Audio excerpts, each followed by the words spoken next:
রবিবার বরমশাই কি বেশি চিকেন নিয়ে এসেছে? চুপচাপ কয়েক পিস সরিয়ে রেখে পরের দিন এইভাবে রান্না করে একদম সবাইকে চমকে দিতে পারো। হাতে 10 মিনিট সময় নিলেই এনাফ এই রান্নাটা করার জন্য। এখানে আমি রবিবারের বেঁচে যাওয়া চিকেন থেকে 4 পিস চিকেন নিয়ে নিয়েছি।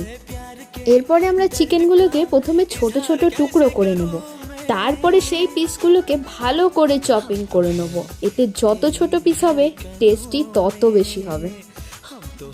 এরপর এই কিমাগুলোর মধ্যে লেবুর রস, নুন, হলুদ গুঁড়ো ও কিছুটা কাশ্মীরি লঙ্কার গুঁড়ো মাখিয়ে বেশ খানিকক্ষণ রেখে দেবো।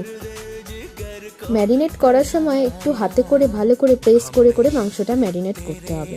এরপর কড়াই বসিয়ে কড়াইতে বেশ খানিকটা সাদা তেল দিয়ে নেব ও তাতে তেজপাতা ও গোটা জিরে ফোড়ন দিয়ে দেবো। তারপর দিয়ে দেবো বেশ খানিকটা পেঁয়াজ কুচি। পেঁয়াজটা ভালো করে লাল লাল না হওয়া পর্যন্ত খুব ভালো করে ভেজে নেব। তারপরে দিয়ে দেবো একে একে আদা বাটা ও রসুন বাটা, দিয়ে আদা ও রসুন বাটাটার ভালো করে ভেজে নেব। তারপরে দিয়ে দেবো টমেটো কুচি আর বেশ অনেকটা কাঁচা লঙ্কা কুচি, কারণ এই রান্নাটা হবে বেশ স্পাইসি। দেখো এখানে খুব ভালো করে মশলাটা ভাজা হয়ে গেছে।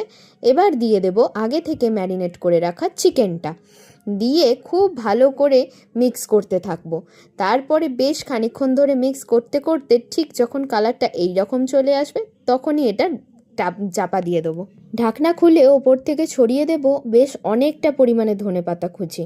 তারপরে খুব ভালো করে ধনেপাতাটাকে এই মাংসটার সাথে মিশিয়ে তারপরে আর কি এরকমভাবে রান্নাটা থেকে তেল ছেড়ে দিলেই আমাদের চিকেন কিমা কষা রেডি।